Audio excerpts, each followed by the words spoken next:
aluna, sejam bem-vindos. Meu nome é Flávio Urdan, eu sou professor na Faculdade de Economia e Administração da Universidade de São Paulo. Estou aqui para conversar com vocês sobre o tema administração estratégica. Nós temos aí algumas questões sobre a empresa, sobre aspectos bem fundamentais de uma empresa. Quais são os valores dessa empresa?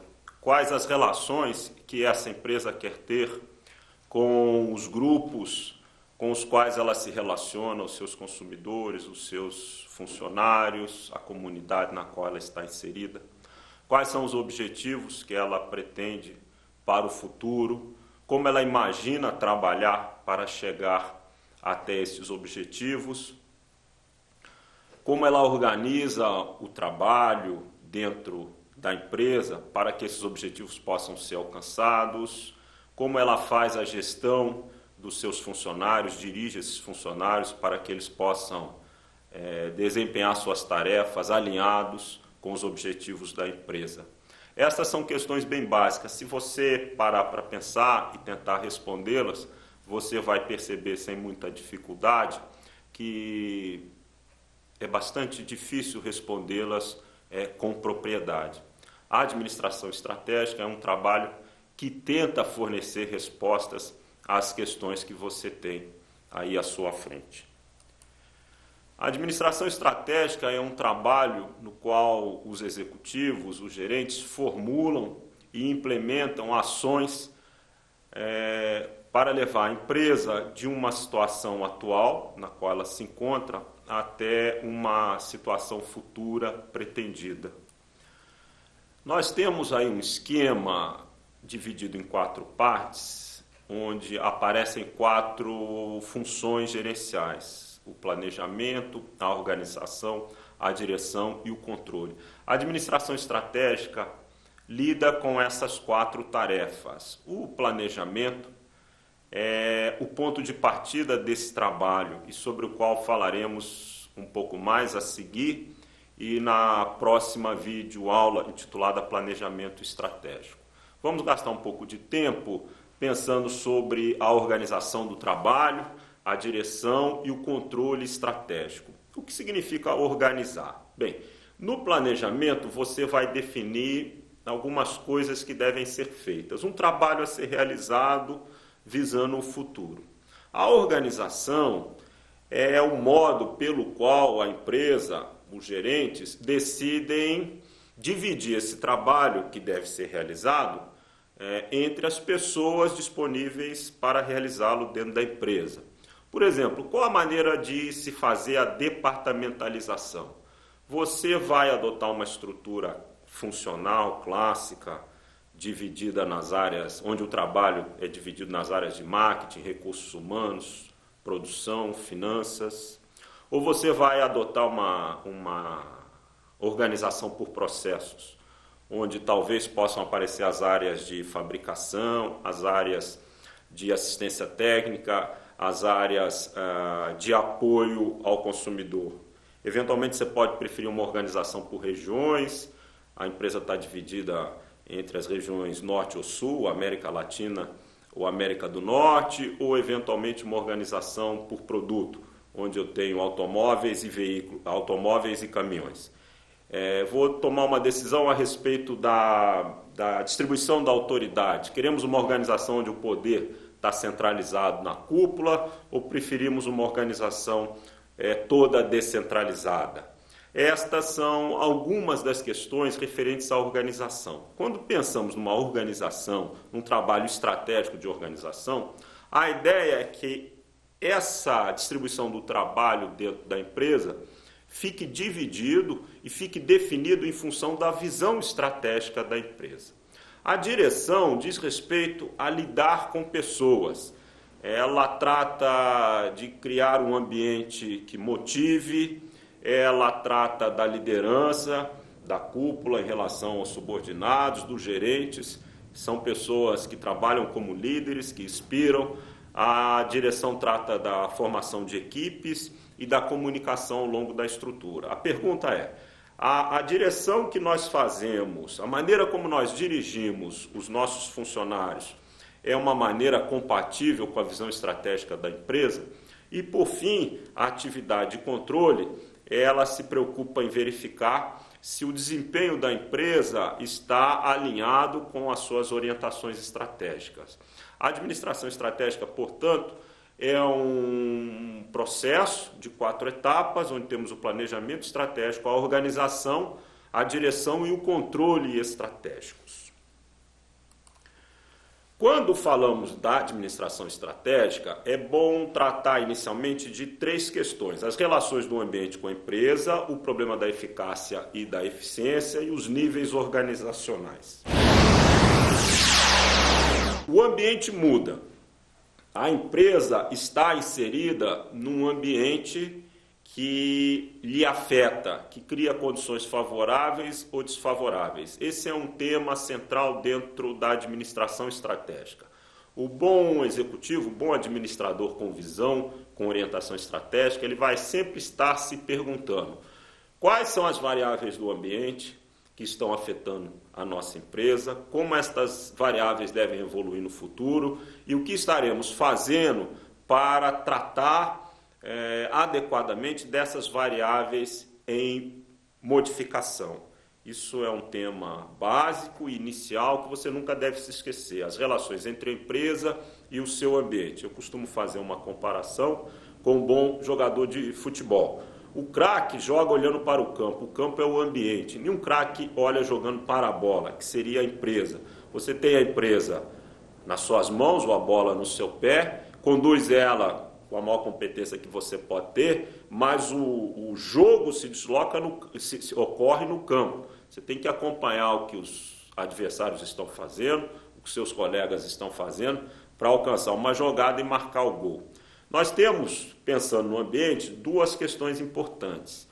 Algumas empresas reagem ao ambiente. A administração estratégica, o foco é proagir, agir com antecedência, se antecipar ao que se passa no ambiente, para que você tenha a prerrogativa de tomar a ação com antecedência, não ser surpreendido. Como regra geral, uma administração estratégica subentende uma gestão proativa, onde a empresa procura agir com antecedência aos fatos do ambiente. Um outro aspecto relevante é nós pensarmos na administração estratégica como um meio, um trabalho onde a empresa vai aumentar a sua eficiência e buscar a eficácia. Vocês têm esse gráfico apresentado na videoaula, onde nós temos 4 posições de baixa eficiência, alta eficiência, baixa eficácia, alta eficácia. O que é a eficiência? E como a administração estratégica pode ampliar essa eficiência? A eficiência é uma relação entre produtos e insumos, entradas e saídas. Sempre que você melhora a eficiência do trabalho feito dentro da empresa, você consegue realizar mais com os mesmos recursos. Você realiza a mesma coisa com recursos, com menos recursos, ou você pode trabalhar tanto no numerador como no denominador, aumentando as saídas e reduzindo os recursos. É o que as empresas hoje têm tentado fazer.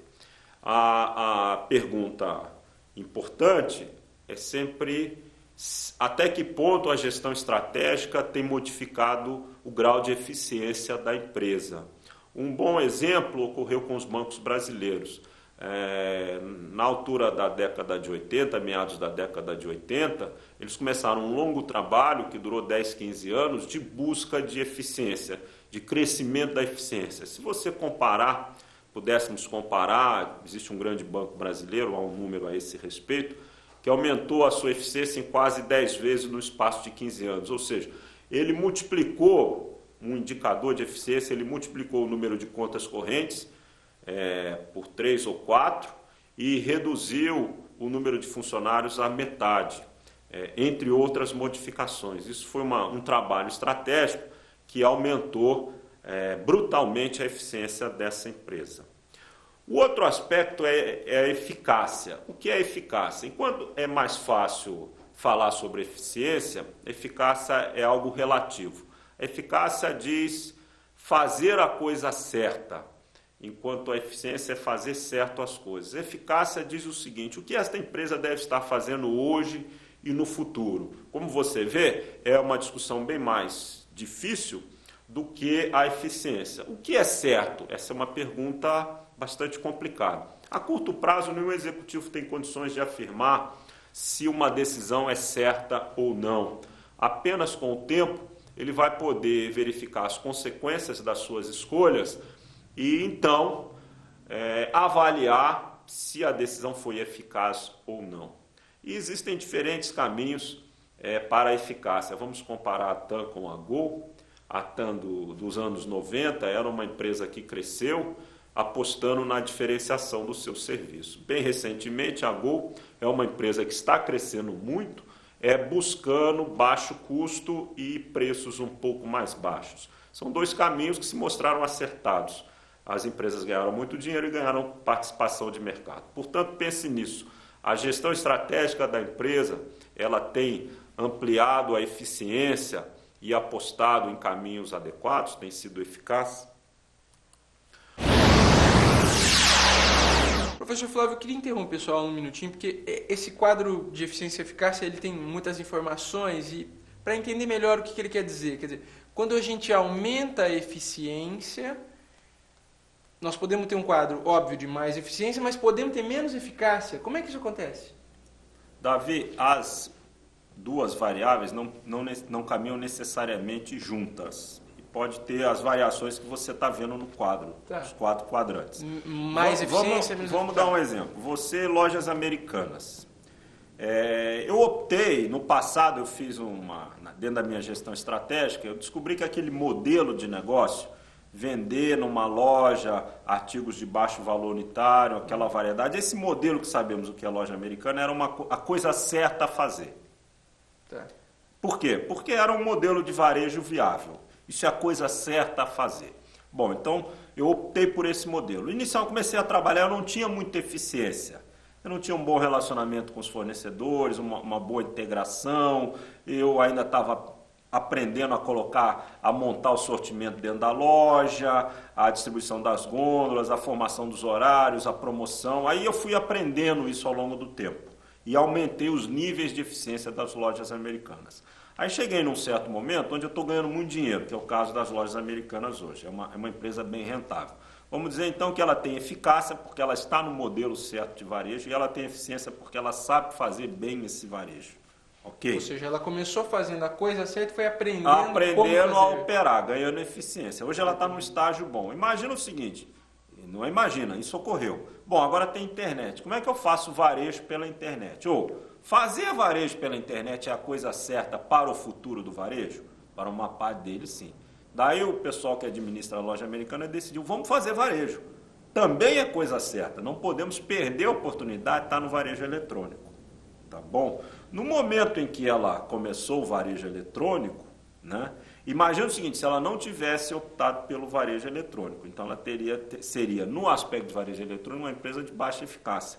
Porque ela nem participa do varejo eletrônico. Nem começou. Tá? Então, ela optou por fazer o varejo eletrônico. Eu estou na coisa certa, mas já não tenho a eficiência que eu tenho no modelo tradicional. Tá? Então, você vai investir novamente para voltar a ganhar eficiência. Mas o importante é que, no momento certo, você identificou uma outra tendência, que não elimina o varejo tradicional, mas cria uma oportunidade que é participar do varejo na internet. Perfeito, perfeito. Claro, muito obrigado. Por nada. Uma outra questão de interesse que ocorre com muita frequência e às vezes confunde os alunos é fazer a distinção entre os níveis dentro da empresa onde ocorre a administração estratégica.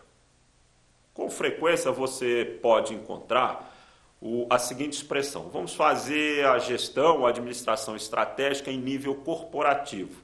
Outras vezes você ouve sobre a gestão estratégica em nível do negócio. E é possível também encontrar a seguinte expressão: vamos fazer a gestão estratégica de marketing, a gestão estratégica financeira ou a gestão estratégica de produção. Qual a diferença entre os três níveis? Quando falamos de nível corporativo, ou pensamos numa empresa organizada segundo o modelo corporativo, o esquema que vocês estão vendo ajuda a entender isso, é uma empresa onde existe uma cúpula, vinculadas a esta cúpula se encontram algumas unidades de negócio. E cada unidade, ela trabalha num ramo bem específico. Um bom exemplo é do Grupo Votorantim. O Grupo Votorantim, ele possui negócios na área de cimento, de papel e celulose, de alumínio, de eletricidade, distribuição de energia elétrica. Cada uma destas áreas seria uma unidade de negócio. E o Grupo Votorantim é a corporação. Então, o nível corporativo seria equivalente a uma holding, talvez, e está no nível mais alto, mais elevado. Então, o planejamento estratégico pensa na empresa sob essa ótica. No caso do Votorantim, dos proprietários. Existem as unidades de negócio. A unidade de negócio, cimento, a unidade de negócio, papel e celulose, a unidade de negócio, distribuição de energia elétrica e a unidade de negócio, alumínio. Dentro da unidade de negócio, cimento, você provavelmente tem uma administração estratégica, um planejamento estratégico de marketing, um planejamento estratégico de produção. Mantenha, então, em mente estas distinções. O nível corporativo é o nível mais alto. Nesse nível, o administrador ele não se envolve com os detalhes da gestão da empresa de cimento, de papel e celulose e de alumínio.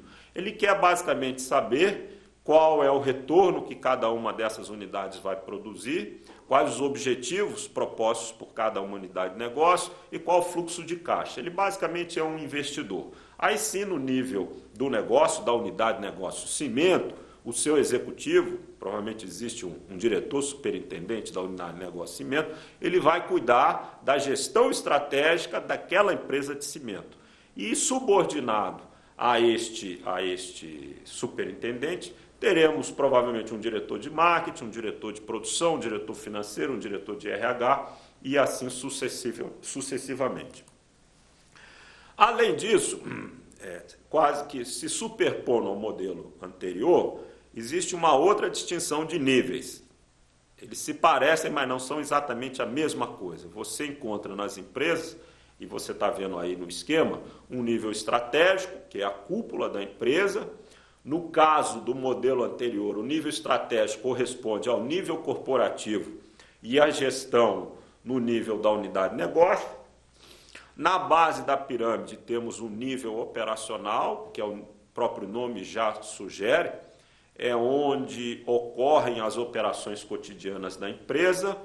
E no plano intermediário, chamado nível tático, são os gerentes, são as estruturas que cuidam de ligar a cúpula à base da empresa. Ao lado, no esquema que você tem à sua frente, nós temos algumas dimensões que nos ajudam a fazer uma distinção entre o trabalho feito no nível estratégico e o trabalho feito no nível operacional. Quando eu estou no nível estratégico, aquelas dimensões, elas ficam potencializadas. Vamos lá. Horizonte de tempo. Quando eu penso estrategicamente, por definição, eu estou olhando mais longe. Quando eu penso operacionalmente, eu estou olhando um horizonte de tempo bem mais curto. Se o diretor superintendente da unidade de negócio do Grupo Votorantim, do qual nós falamos anteriormente, estiver pensando na construção, na geração de energia elétrica por meios próprios, ele vai avaliar se convém ou não construir uma usina hidrelétrica. Para construir uma usina hidrelétrica, eu tenho que olhar 5, 6 anos. É o tempo de fazer o projeto, avaliar o projeto, fazer a construção e colocar a usina em funcionamento. Dificilmente você vai conseguir fazer isso num período inferior a 4 anos. Portanto, é uma decisão estratégica. Como você olha mais longe, o grau de incerteza envolvido na tua decisão cresce. Você tem que imaginar qual vai, ainda mais num país como o Brasil, hoje você tem uma legislação que favorece e até incentiva a geração própria de energia elétrica. Será que essa legislação continua a mesma daqui a 4, 5, 6 anos? Ou será que lá você vai encontrar algumas dificuldades ou alguns desincentivos? Um outro aspecto, hoje há uma disponibilidade razoável de energia elétrica, mas será que existirá energia elétrica disponível em 5 anos? Se você pensasse apenas hoje, você não faria um investimento na usina, mas daqui a 5 anos é bem possível que haja necessidade desta geração própria. Quando eu penso estrategicamente, normalmente eu vou ter uma perspectiva mais abrangente. Se eu olho para o ambiente daqui a 5 anos, eu tenho uma incerteza. Esta incerteza ela é causada por diversos fatores, e eu preciso olhar para esses fatores. Bom, um deles é claro, qual vai ser o nível de crescimento da demanda por energia elétrica no Brasil nos próximos 5 anos. Isso é um aspecto econômico, porque está muito vinculado ao nível de atividade econômica.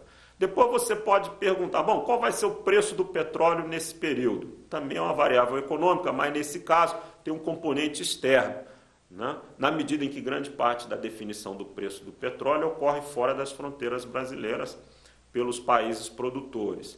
Você também pode se perguntar, no aspecto político, que é pertinente para essa decisão, qual vai ser o relacionamento do Brasil com os países da América Latina. Nós estamos vendo o problema agora com a Bolívia, o fornecimento de gás com a Bolívia. Há 3, 4 anos, nada parecia que ia atrapalhar esse projeto da Petrobras de explorar e trazer o gás para o Brasil. E agora estamos encontrando dificuldade. É uma variável política. Você pode perguntar também como vai ser o comportamento do consumidor daqui a uns anos.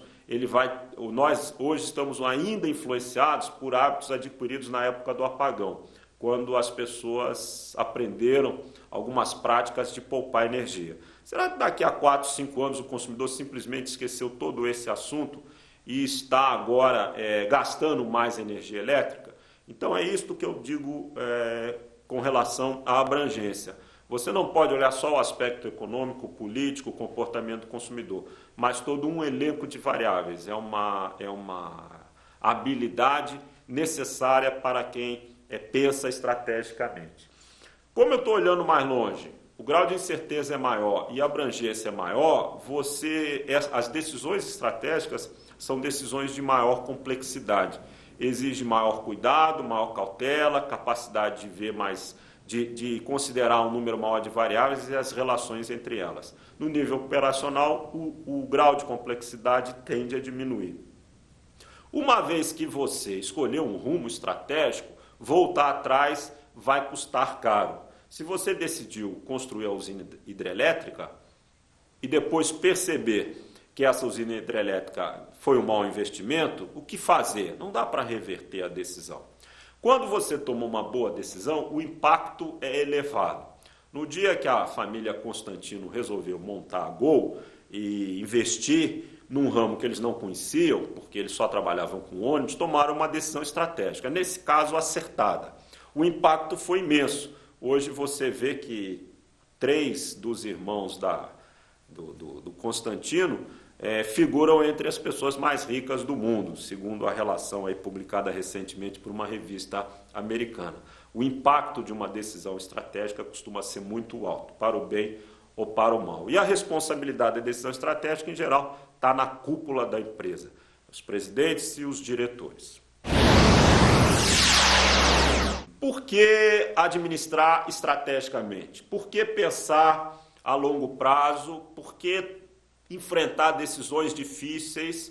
Por que lidar com a incerteza quando o melhor talvez fosse, o mais confortável, fosse pensar apenas no futuro? Temos aí 6 empresas listadas na sua tela: a Lacta, Mesbla, a Cooperativa Agrícola de Cotia, Mendes Júnior, Banco Nacional, Indústrias Matarazzo.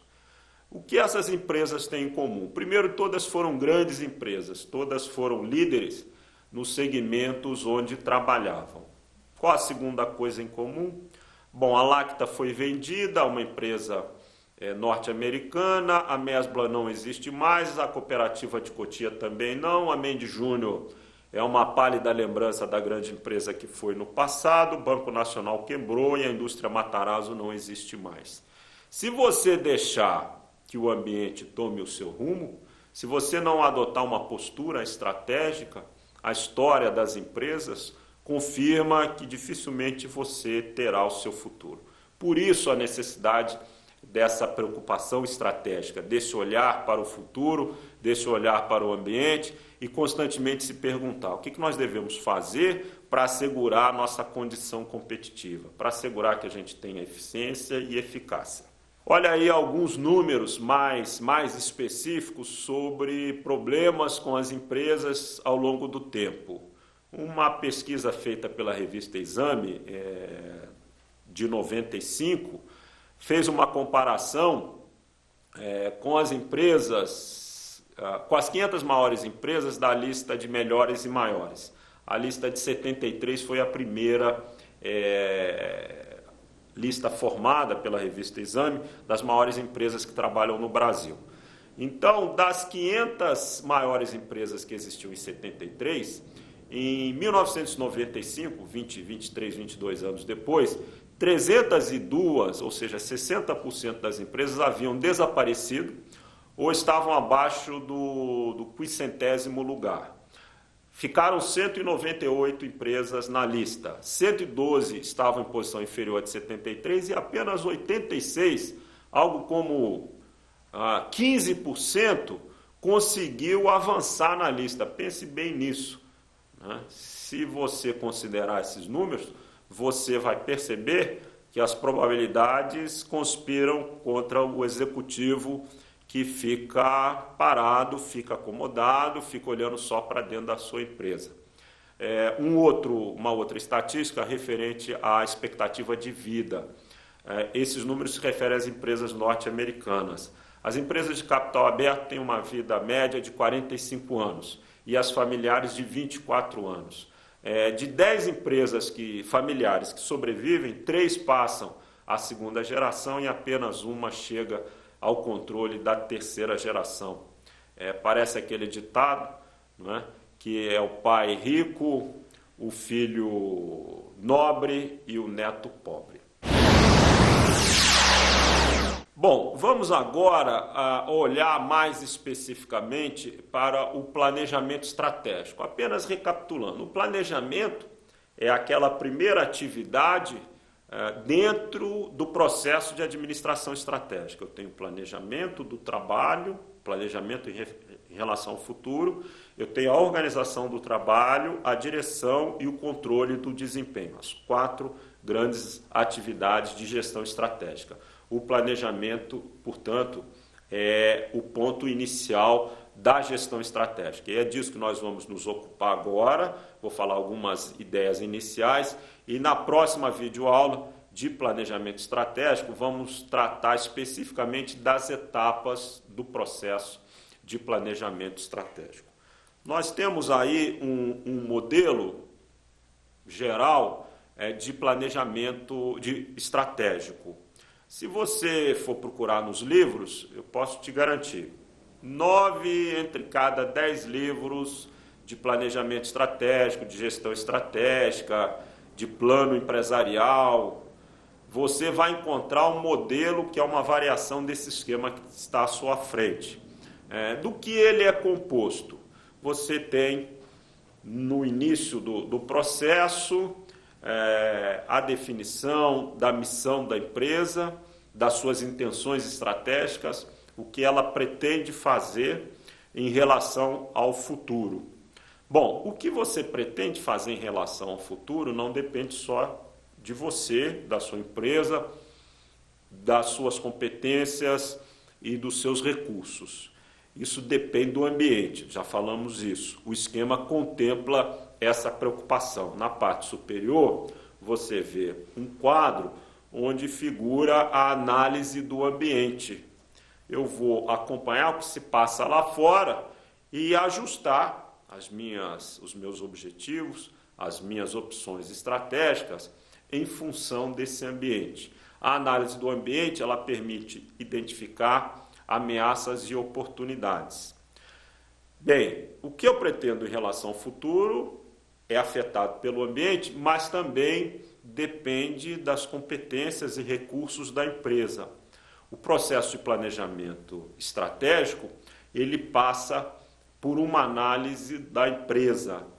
Essa análise da empresa vai contemplar, por exemplo, na área de marketing, qual é o grau de reconhecimento que as pessoas, os consumidores têm das marcas e produtos da empresa. Isso seria um aspecto de marketing. Um aspecto financeiro é o custo de capital que essa empresa tem. Na área de produção, a sua capacidade instalada, seria um exemplo. E na área de recursos humanos, a competência, as qualificações dos funcionários. O que eu pretendo, a nossa missão, a análise do ambiente e a análise da organização, assim, dentro da análise da organização, você vai identificar pontos fortes e fracos da empresa. Do confronto destas questões, da missão, intenção estratégica, análise externa, ou análise do ambiente, análise da organização ou análise interna, você identifica fatores críticos. Voltaremos para definir melhor o que são esses fatores críticos. E as estratégias competitivas. Aliás, tema de uma outra aula que vocês também tiveram, uma outra videoaula. Da combinação do cruzamento desse conjunto de informações, o administrador, os executivos, eles vão passar a definição dos planos propriamente ditos. O que significa isso? Você tem um conjunto de objetivos, de responsáveis, de ações, cronogramas e recursos para definir o que a empresa pretende fazer para alcançar o seu futuro. Então, nesse momento, em termos, estaria encerrado a etapa de planejamento e você passaria à execução destas atividades previstas, que é a etapa de implementação. Na etapa de implementação, recuperando o nosso esquema inicial, você vai organizar o trabalho para que aqueles objetivos sejam bem implementados com eficiência. Você vai dirigir as pessoas para que elas possam realizar o trabalho da melhor forma possível, alinhado o trabalho com as direções estratégicas. E ao final, ali na parte mais extrema do esquema, você tem o controle estratégico. Bem, tínhamos algumas coisas a fazer, que foram definidas no planejamento, colocamos isso em implementação, colocamos isso em marcha, criamos uma organização, dirigimos as pessoas, e qual tem sido o desempenho? É um desempenho adequado? É um desempenho insuficiente? É um desempenho que supera em muito as metas previstas? É chamado controle estratégico. Então temos aí o nosso esquema, sobre o qual falaremos mais especificamente na aula seguinte. Além deste esquema e da definição que nós apresentamos, o planejamento estratégico ele tem um conjunto de aspectos relacionados à proposta central de pensar o futuro, não é? O ponto mais básico eu planejo, eu penso sobre o futuro, eu analiso a empresa, eu analiso o ambiente, buscando uma posição competitiva superior no meu negócio. O que significa isso? Posição competitiva, o próprio nome sugere. É a sua posição em relação aos concorrentes. Aquelas outras empresas que disputam a preferência dos clientes, que querem ganhar sua participação de mercado, que querem ser lucrativas. Então, resta saber, a sua situação perante esses concorrentes é uma posição sólida, confortável, que tem alguma dianteira, que faz algo que eles não fazem e que não podem facilmente fazer para te alcançar? Isto seria, de uma maneira um pouco simplificada, a definição de uma posição competitiva superior. Se você desfruta dessa posição, há boas indicações que o seu futuro está assegurado, que você tem um horizonte de tempo dentro do qual você imagina atingir os seus objetivos, crescer, ter lucratividade e atender seus diversos objetivos que não são apenas o lucro. Em torno dessa ideia central, que é buscar uma posição competitiva superior, aparecem diversas outras. Já falamos, mas convém destacar. Vou aproveitar as oportunidades do ambiente e fazer um planejamento para evitar as ameaças. Vou trabalhar para alavancar os pontos fortes da empresa e vou me planejar para eliminar ou pelo menos para minimizar o impacto dos pontos fracos da empresa no nosso futuro. Vou pensar qual é o meu negócio, quais são os meus clientes, né? Vou identificar quais são as questões críticas e as estratégias competitivas para o futuro do negócio. Vou ter que pensar sobre os objetivos, as ações, os responsáveis, né? De outra forma, o que está na base lá do nosso esquema, o que essa empresa quer?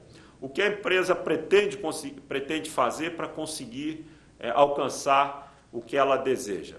São esses as várias dimensões e as várias questões vinculadas ao planejamento estratégico. 2 modos de planejar. Aí você, em algum momento, pode me perguntar, mas Flávio, o planejamento estratégico é um processo que você aprende em sala de aula, numa videoaula, num livro? O planejamento estratégico, a definição do futuro de uma empresa, o que ela deve fazer para chegar lá, é algo que a gente vai descobrindo no dia a dia, que não há um livro que te ajude a fazer. O nosso esquema que você tem disponível, ele retrata as 2 possibilidades. Existe um processo de planejamento que é formal. O que eu quero dizer com formal? A empresa tem um calendário de planejamento estratégico. A cada ano ela segue esse calendário. Esse calendário pode ser uma primeira reunião para definirmos as intenções estratégicas, uma segunda reunião para ouvir as diversas áreas, uma terceira reunião para reunir as propostas de objetivos e ações, e assim sucessivamente. Existe um calendário formal. Isso é explícito. Você deve, a cada momento, realizar um conjunto bem definido de coisas. Passa por um trabalho de análise. Vamos chamar um consultor econômico que ele vai nos dar um prognóstico para a situação econômica brasileira nos próximos 4 ou 5 anos. Vamos chamar uma outra empresa onde ela vai nos fornecer uma avaliação das tecnologias de produção que nós utilizamos, né? Vamos cruzar essas informações todas, vamos pensar sobre elas num processo de análise deliberado para definirmos o que vamos fazer, né? Isso é uma maneira de fazer o planejamento que resulta num plano formulado visando o futuro. Nós podemos dizer que esse é um modo racional, é um modo de um aluno que está fazendo MBA, um aluno que fez o curso de graduação em administração, é o planejamento das empresas de consultoria, é o planejamento das grandes empresas que não podem se dar ao luxo de não fazer nada disso da maneira como eu expliquei para vocês. Mas é só essa forma de trabalhar que existe? Não. Em algumas outras empresas, nós temos uma maneira diferente, uma maneira talvez mais caótica, onde não tem um calendário formal, eventualmente nós não trabalhamos com documentos, né? E as coisas vão acontecendo em função do dia a dia, da sagacidade, da inteligência de um executivo que cresceu construindo aquela empresa, que alcançou uma posição de destaque e nunca parou para pensar com muita calma e gastando muito tempo com isso, sobre como ele chegou aqui, como ele tem trabalhado e o que ele vai fazer no futuro. A receita funciona, a empresa prospera e boa, vamos em frente, né? Seriam os planos intuitivos de um homem de negócio bem-sucedido que começou do nada e está muito bem. É uma maneira boa de lidar com o dia a dia e ao lidar com o dia a dia você chega ao futuro, no próximo ano, no outro ano. Bom, se funciona, não poderíamos dizer que está errado, né? É um modo, é um bom modo também. A nossa proposta é unir as duas coisas. Você não precisa seguir uma receita engessada, com começo, meio e fim, 300 tabelas, planilhas de Excel, ouvir esse ou aquele consultor, gastar noites a fio pensando sobre o futuro. Não precisa ficar amarrado nesse esquema, mas também não necessariamente você precisa abandonar tudo isso em prol do, bom, é assim que fizemos, sempre funcionou, vamos continuar a fazer dessa forma. Um bom caminho é combinar as duas abordagens, a abordagem racional e a abordagem intuitiva. Para muitas questões, o livro não vai te dar a resposta. Por mais que você pense, você não vai ter certeza de nada. Eventualmente, os teus melhores planos serão modificados por fatores imprevistos. Então, ter só aquele mapa bem definido não vai resolver. Usa a tua intuição, usa a tua experiência. Eventualmente é um palpite, mas não é um palpite leigo, é um palpite de uma pessoa que tem uma longa experiência no ramo, e defina os seus planos para o futuro, né? Me parece que é uma proposta equilibrada entre os dois extremos. Professor, mais uma interrupção da sua aula. Nós temos duas formas de planejar, né? O planejamento formal e o planejamento informal. O formal da empresa multinacional, passo a passo, cheio de critérios e regras, seguindo um manual. E o planejamento informal, que é a pegada do empreendedor, né? Ele tem uma ideia, começa uma empresa e de repente está faturando 2 bilhões ao ano. Aí a gente tem consultorias em empresas que mostram isso, que estão com esse resultado. Qual que é o limite da sombra entre uma e outra posição, entre uma e outra forma de gestão? Como é que é isso? Davi, primeiro nós devemos lembrar que você começar um negócio do nada e ter sucesso ocorre, mas talvez tenha ocorrido mais no passado. Hoje, você começar como um empreendedor peitudo, que tem uma ideia maravilhosa e manda a brasa para fazer de qualquer forma, eu acho, eu não tenho informações, pesquisas, mas isso está ficando mais raro, ou as chances de você dar certo são menores. As coisas estão mais complicadas, a concorrência é forte em quase todo o setor, tem gente com dinheiro e competência para todo lado, né? Mas vamos imaginar que você começou dessa forma. Não há nada demais, se a tua receita está funcionando, ótimo. Por que ficar esquentando com um planejamento de multinacional ou um planejamento de livro para tocar o seu negócio que vai tão certo, né? Mas, invariavelmente, em algum momento, você vai colocar muita gente da sua empresa. Se o negócio for bem sucedido, ele vai crescer, vai ter muita gente, ele vai ficar mais complexo, vai ter mais dinheiro envolvido, vai ter desafios mais difíceis e barreiras mais desafiadoras a serem ultrapassadas. Além do mais, pode ser que você comece a se envolver em áreas diferentes daquela original, que você domina bem. E aí, neste momento, não creio que essa visão intuitiva, essa pegada, essa intuição, esse feeling, eu sempre fiz, sempre deu certo, vai continuar dando certo, talvez dê certo. Ou talvez você dê com os burros na água para valer. Porque uma coisa é corrigir um prejuízo de 2 milhões de reais. E outra é você tentar corrigir uma decisão estratégica na qual você está colocando 50 e 100 milhões. Né? Primeiro, que não precisa correr o risco de tanto dinheiro. Segundo, talvez você não tenha dinheiro suficiente para corrigir uma decisão errada nesse nível, né? Que tem 200, 300 pessoas envolvidas, eventualmente ir para outro país, comprar uma fábrica, desenvolver um novo produto. Nesse momento, provavelmente, um trabalho mais formalizado, mais cuidadoso, mais analítico, pode ajudar bastante aquela pegada que não deve desaparecer. Perfeito, perfeito. Por que eu faria o planejamento? Anteriormente eu comentei das razões da administração estratégica, destacando que muitas empresas ficam pelo caminho quando não pensam deliberadamente sobre o seu futuro. Eu selecionei algumas razões mais específicas para se fazer o planejamento. Quando eu faço o planejamento, eu paro para pensar o que é importante para o futuro dessa empresa. É uma tecnologia de produção que nós utilizamos hoje e que está ficando defasada. É o custo de capital que está ficando excessivamente alto quando comparamos com o concorrente.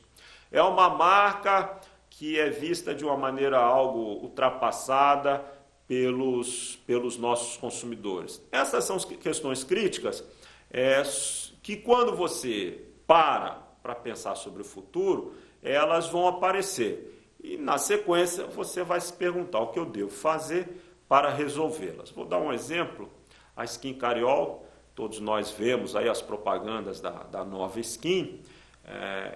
Esse trabalho de divulgação e construção dessa nova marca, Nova Skin, é resultado de uma avaliação feita no passado, quando os proprietários da cervejaria chegaram à conclusão que a sua marca, a Skin Cariol, era uma marca vista de uma maneira, uma segunda marca aos olhos do consumidor. Era uma cerveja não tão boa quanto as referências do mercado. Uma Brahma, uma Skol e uma Antártica. E por não ser vista de uma maneira tão positiva, as pessoas não estavam dispostas a pagar um preço similar às marcas líderes pela Skin Cariol. Tudo bem, isso não era uma falha da gestão da empresa. Na verdade, esta situação foi o resultado de uma escolha deliberada no passado. Eles resolveram utilizar a capacidade de produção disponível para vender uma cerveja que tinha saída no mercado. Havia falta de cerveja naquela época, e eles colocaram lá uma cerveja que não era a melhor, mas vendia bem. E para aquele momento, para aquela época, foi uma decisão acertada, a empresa cresceu a partir dessa decisão. Em algum momento, eles repensaram e disseram, bom, a fase da Skin Cariol, segunda marca, se esgotou. Precisamos pensar na nova etapa referente ao futuro. E daí veio toda a concepção da nova Skin. Isso é uma questão crítica. Se eles nunca tivessem parado para pensar, esse assunto talvez não tivesse vindo à pauta, ou se tivesse vindo, talvez nunca recebesse a atenção necessária a ponto de exigir um reposicionamento estratégico da empresa. Você vai concentrar, ao fazer o planejamento, concentrar recursos no que é mais importante e promissor. A cada tempo, uma empresa tem um elenco de alternativas à sua frente. Mas sem parar para analisar cada uma delas, com algum cuidado, com algum tempo, você não vai poder fazer uma avaliação razoável do que é mais importante e do que é secundário, do que tem um prognóstico mais favorável daqui a algum tempo e do que deve ficar no meio do caminho. Daí, ao fazer o planejamento, eu procuro, no melhor da minha condição, ninguém está pensando em ter bola de cristal, mas no melhor da sua avaliação, você vai definir o que é mais promissor e mais importante em relação ao futuro. E é nisso que você vai colocar suas fichas. Você vai também no planejamento reunir informações. Falamos disso o tempo todo, só que com outras palavras. Eu vou entender qual é o ambiente, vou entender como é que é a economia, como é o mercado de consumo. Nós vamos ver algumas informações aí na videoaula subsequente. Como mudou o perfil da população brasileira ao longo dos anos. Nós temos lá uma informação sobre os anos 50 e agora 2000. Por exemplo, a expectativa de vida mudou muito. Você tem que ter essa informação. Do contrário, você está gerenciando no escuro. O planejamento seria o momento de se fazer essa avaliação. Como você para pensar, é o momento de melhorar o teu raciocínio, né? De gastar mais tempo para se perguntar, estamos pensando direito? Será que a gente não está sendo levado por crendices, por coisas que nós nos acostumamos a pensar e hoje já não valem mais? Então, o planejamento é esse momento, tá? De aprimorar o teu raciocínio. E como tem muitas pessoas, tem a área de recursos humanos, de produção, de finanças trabalhando no planejamento, também é um meio de você coordenar o trabalho, da gente se falar, da gente se entender, da gente trocar opiniões. Tá?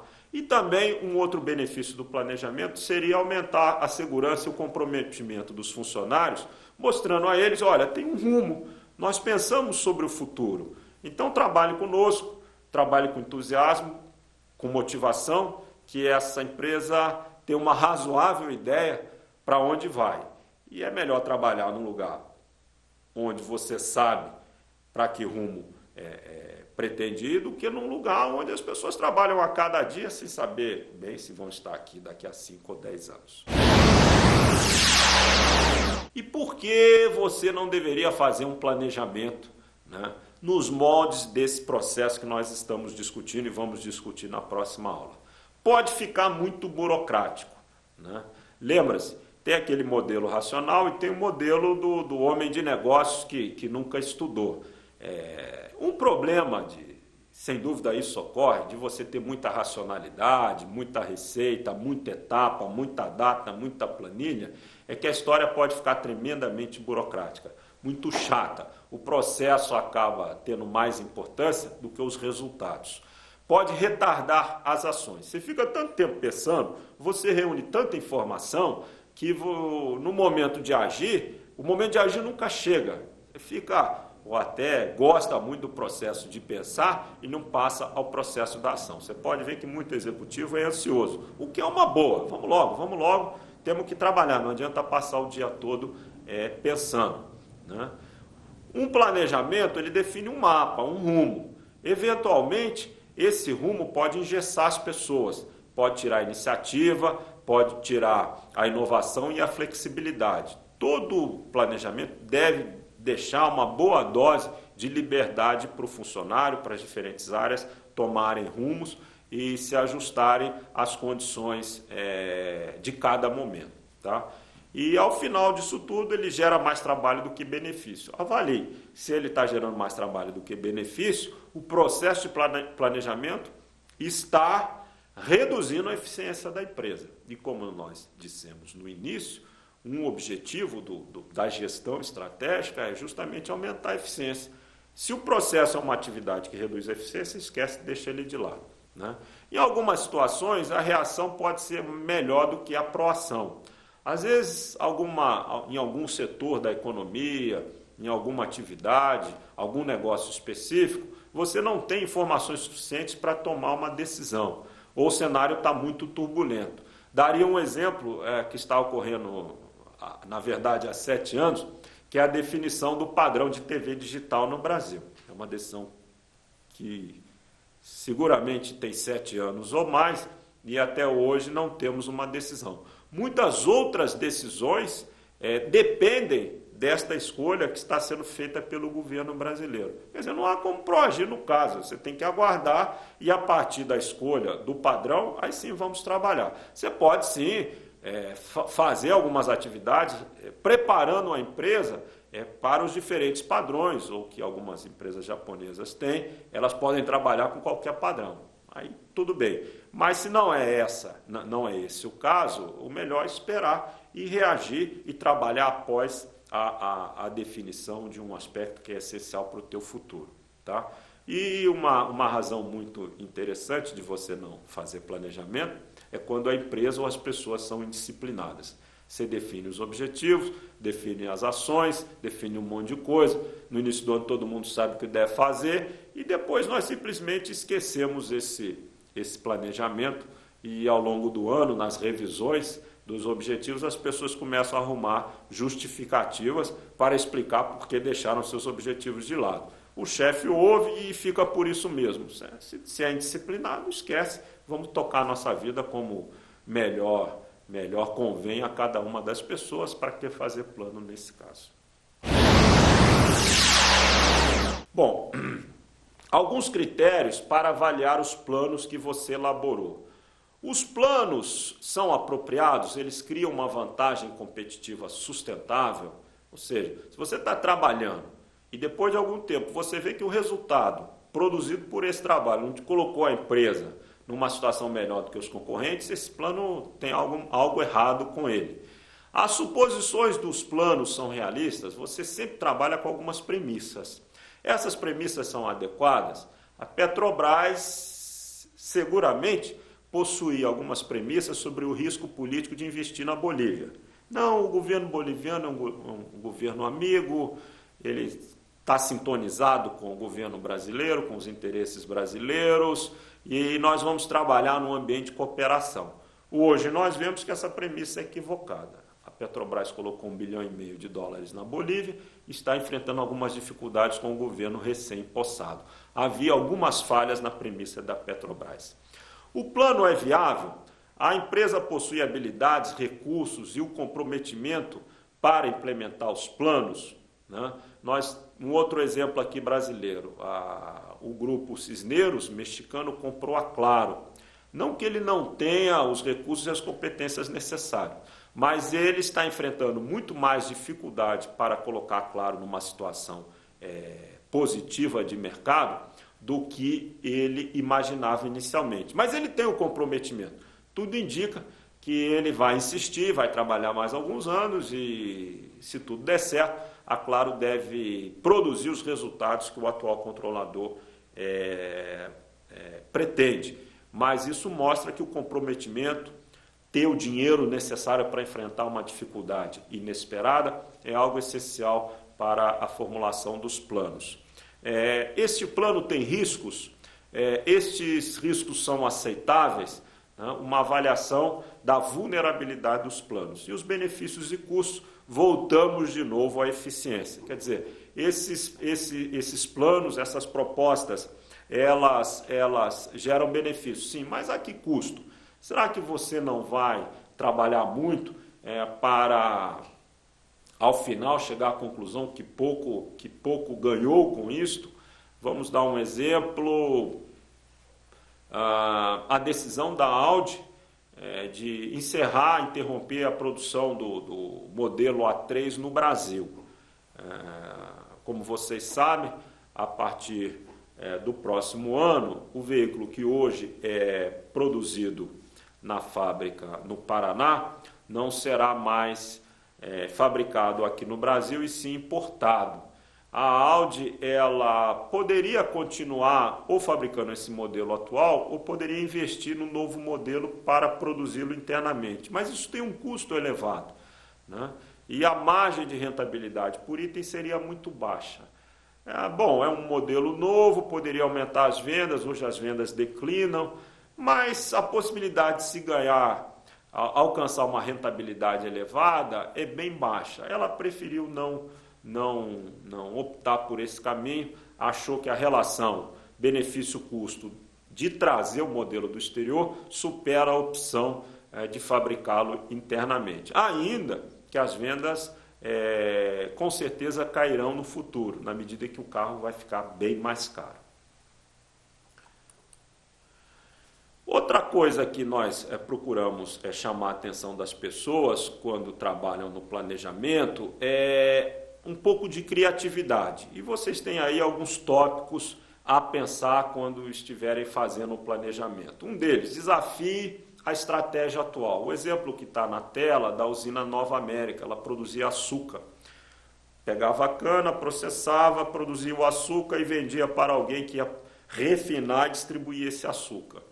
Isso era uma ideia estabelecida que o usineiro faz isso. Um dia eles desafiaram essa estratégia e disseram, não, vamos avançar na cadeia, vamos refinar o açúcar e vender o açúcar no supermercado. Era algo bem diferente do que ela tinha feito até então. E mostrava algum risco.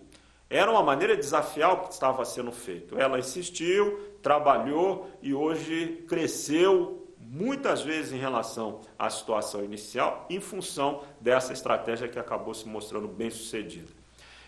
Tente trabalhar os pontos vulneráveis da concorrência. Um bom exemplo é o Datan nos anos 90. O comandante Rolim disse o seguinte, olha, nesse país tem muita gente que entende de avião, eu entendo de cliente. Ele estava adotando uma nova orientação, em cima do que se mostrava uma deficiência dos concorrentes. Eu vou fazer uma empresa preocupada com o cliente. Os outros pensam no avião, eu penso em você que vai viajar comigo. Isso foi um trabalho muito bem sucedido que colocou a TAM onde ela se encontra hoje. né? Identificar janelas estratégicas. O que o nome sugere? São oportunidades que estão abertas por um certo período e provavelmente no futuro elas vão se fechar. O melhor exemplo no Brasil foi a compra do Real pelo ABN, do Bamerindos pelo HSBC e do Banespa pelo Santander. Esses bancos conseguiram se estabelecer no mercado brasileiro via a compra dos outros bancos nacionais. Hoje, dificilmente qualquer banco estrangeiro vai conseguir crescer no mercado brasileiro de bancos comerciais de varejo, porque não existe mais banco à venda. E você não tem como... É muito difícil crescer abrindo agências. Então, a janela estratégica era a disponibilidade de alguns grandes bancos nacionais à venda. Quem comprou, comprou. Quem não comprou, dificilmente vai conseguir uma posição de destaque aqui conosco no mercado brasileiro. Modificar as regras do jogo competitivo. 2 exemplos. A Dell, com o seu modelo de fazer sob encomenda. Não era um modelo que existia. Todos trabalhavam com a montagem, mandavam o micro montado para a loja e você comprava o que existia. Isso foi uma maneira de você mudar a regra do jogo. Agora, fazer micro sob encomenda é um novo modo que a Dell criou e foi muito bem sucedido. Um outro exemplo, as lojas de internet. Varejo era físico, a internet veio com uma nova regra competitiva. E procure aumentar o valor para o cliente. Sempre se pergunte, os nossos planos adicionam, agregam valor para o cliente? O exemplo que eu gosto de citar é dos sucos Del Valle, aqui no Brasil. Na verdade, nós bebíamos pouco suco antes do Del Valle, né? Com a chegada desse produto, a embalagem longa vida, a qualidade do conteúdo, na medida em que aquele suco lembra muito um suco natural, e até então nenhuma opção oferecia essa qualidade do suco, a oferta de variedades antes pouco disponíveis, a maçã, o morango, a manga e o pêssego, né? Diversos tipos de embalagem, a embalagem longa vida de 1 litro, a embalagem na latinha, a embalagem pequenininha, a caixinha com canudinho, são opções, são variações na linha de produtos da Del Valle que aumentaram tremendamente o valor para quem compra. E o cliente, ao ver esse valor agregado, responde positivamente. Tanto é que Del Valle começou a vender sem fazer propaganda no Brasil. Você deve se lembrar, no dia que ela veio à televisão, foi justamente para dizer como as pessoas tomaram conhecimento daquela marca sem que se fizesse propaganda. Na verdade, as pessoas falavam umas às outras, a chamada comunicação boca a boca. Então, estas 5 sugestões é para você pensar criativamente sobre a formulação dos planos. E aí nós temos uma listinha com o perfil ideal do planejador. Como toda lista, tome cuidado com ela, porque dificilmente um único indivíduo vai reunir todas essas condições. Mas vale a pena ter a lista, você faz uma avaliação pessoal, como é que eu estou em relação ao que está apresentando na lista. Mas seguramente ninguém tem tudo isso. Você tem que ter conforto com ambiguidade. Por quê? Porque ninguém... Ao pensar sobre o futuro, a tomar decisão sobre o que você vai fazer, você tem certeza. Você vai se mover num chão não muito firme. E isso não é qualquer pessoa que está disposta. O ser humano prefere ter situações concretas, talvez não tão interessantes, mas é concreto. Trocar o certo pelo incerto é um ditado. Mas quando eu falo sobre o futuro, sobre pensar sobre estrategicamente, você tem que estar disposto a correr algum risco. Né? Isso não pode ser o suficiente para te desanimar ou te colocar muito receio. Tá aí, correr risco, está vinculado ao anterior. Paciência, porque os resultados não são imediatos, você tem que ter horizontes de 2, 3, 4 anos. Capacidade de convencer, porque às vezes você tem uma visão e o outro não tem. As visões estratégicas, elas costumam ser uma prerrogativa de algumas poucas pessoas. Daí você não trabalha sozinho, então você tem que vender a sua visão, tem que trazer as pessoas para junto de si.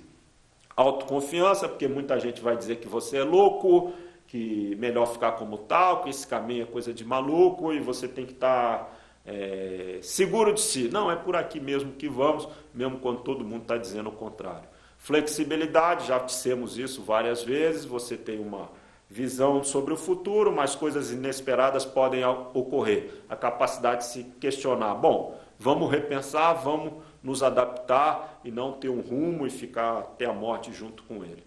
Conforto com a mudança, questionar, pensar que o diferente pode ser melhor, nem todas as pessoas têm essa facilidade, olhar para a inovação, procurar inovação, se perguntar constantemente como podemos fazer diferente. Liderar, alguma atenção com detalhes, a visão estratégica é prioritariamente uma visão da floresta, mas muitas vezes você tem que descer e procurar uma árvore específica e analisar uma ou algumas árvores.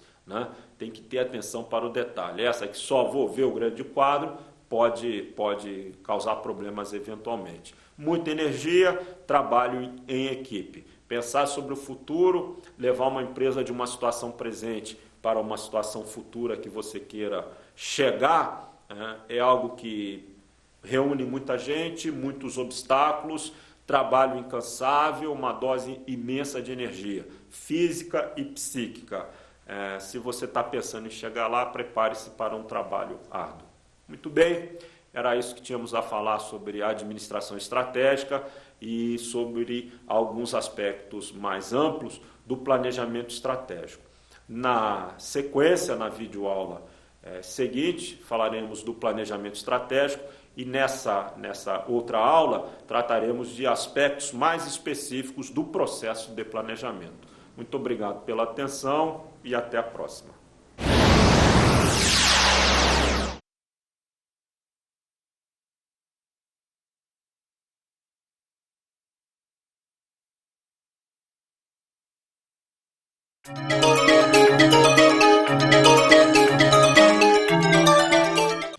Professor, eu costumo perguntar sempre colocando a questão no colo da pessoa que está na ponta, que está direto com o público. Agora eu queria ampliar e entender um pouco do setor.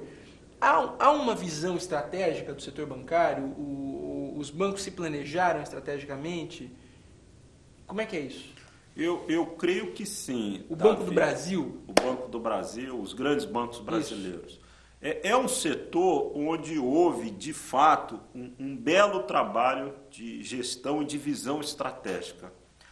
Se você voltar a 85, muitas pessoas, analistas, diziam que os bancos brasileiros, quando acabasse a inflação, enquanto os bancos estrangeiros decidissem ingressar aqui, os brasileiros estariam fora do mercado. Ou teriam imensas dificuldades para assegurar o seu futuro, que é a ideia básica da nossa aula de administração estratégica. E se você acompanhar o trabalho feito pelo Bradesco, o trabalho feito pelo Itaú, pelo Banco do Brasil, pela Caixa Econômica Federal, mostra um imenso esforço de adaptação às condições que vêm mudando do ambiente. Um trabalho realizado ano após ano, difícil, que exigiu investimentos, que exigiu mudanças de estruturas, enxugamento, nosso quadro de eficiência e eficácia, uma brutal busca por aumento de eficiência, que colocou estes bancos numa posição de destaque. Eu pergunto a você, que banco estrangeiro consegue hoje ameaçar um Banco do Brasil, um Bradesco, um Itaú? Eles eventualmente até podem comprar um banco deste, se estiver à venda. Mas você, trabalhando ali ombro a ombro, você consegue deslocar qualquer um desses três grandes bancos? De maneira nenhuma. E por que isso é assim? Porque ao longo dos últimos 20 anos, 15 anos, todos esses bancos trabalharam intensamente o seu futuro, a sua visão estratégica, para manter a sua condição competitiva. Para o funcionário que está na ponta, ele pode achar que a sua vida ficou muito mais difícil. De fato ficou, mas não a sua vida. De qualquer funcionário que trabalha numa empresa em qualquer parte do mundo hoje, a vida ficou mais difícil. Mas isso é decorrência das condições competitivas, de um ambiente muito mais adverso. Se no passado ser funcionário, ser um gerente do Banco do Brasil, se tinha mais prestígio em muitas cidades do Brasil do que o prefeito, essa época já passou.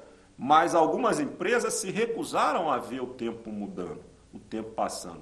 E eu utilizo o exemplo deste momento da Varig, mas também poderíamos falar da VASP e da Transbrasil. A Varig se recusou terminantemente a aceitar uma nova realidade, uma TAM, uma Gol, né, uma crise cambial, novas tecnologias, a necessidade de você ter eficiência. E continuou insistindo que deveria trabalhar como trabalhava há 20 anos atrás. Está aí a prova, a empresa praticamente falida. Perfeitamente. Muito obrigado, professor.